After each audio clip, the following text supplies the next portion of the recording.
other than that, it was fine. It was definitely a new experience trying to learn how to eat less.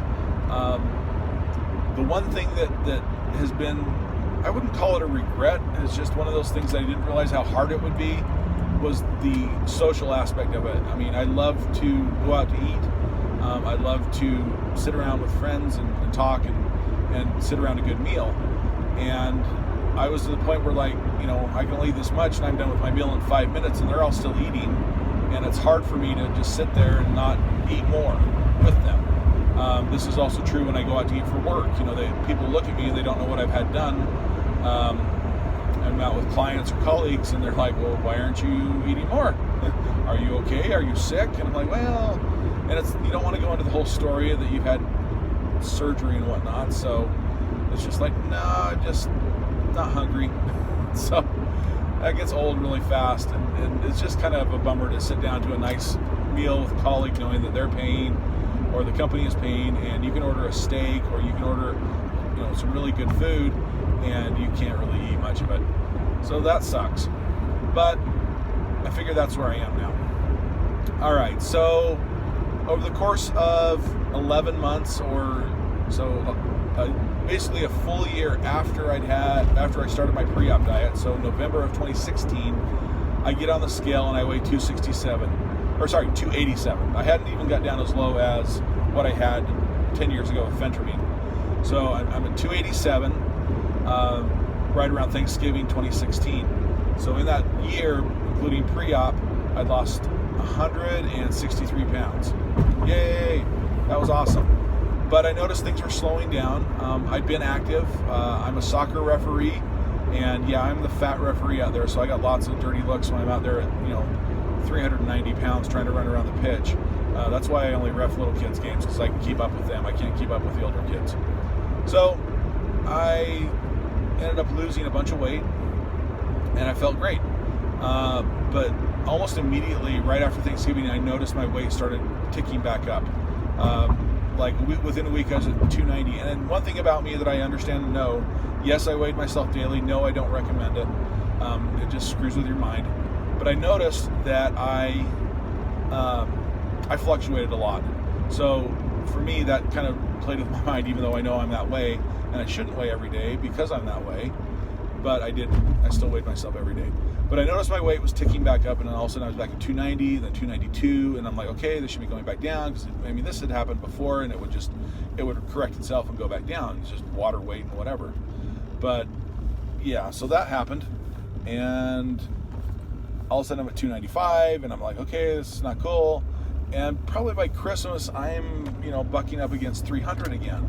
I'm like, shoot. And so pretty discouraged about that. I remember my mom, we were all together for Christmas that year, and her kind of saying, well, what's wrong with you? And I was kind of being a jerk, and I said I can't have carbs. And it's hard to say how religious I was with my diet.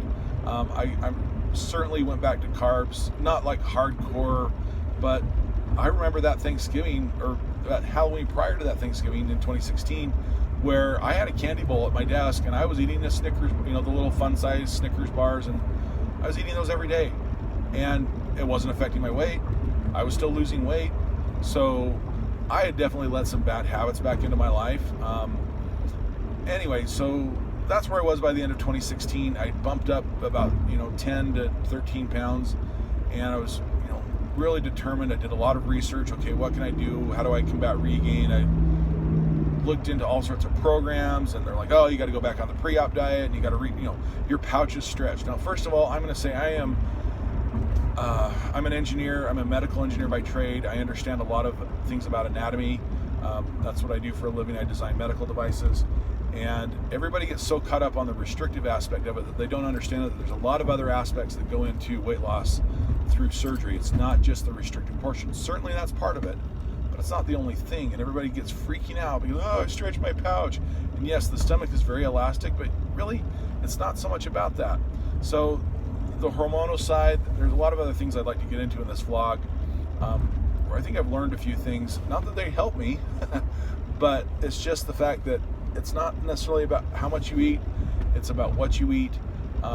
It's also about how much you exercise, and I'm very sporadic with that. As I make this vlog today, haven't been to the gym in over a month, and I'm feeling it. I need to get back to the gym.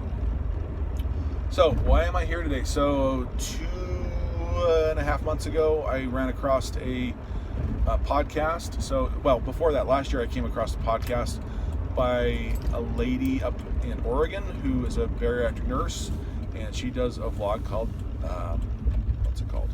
Weight Loss Surgery Podcast, and it's awesome. She does a fantastic job.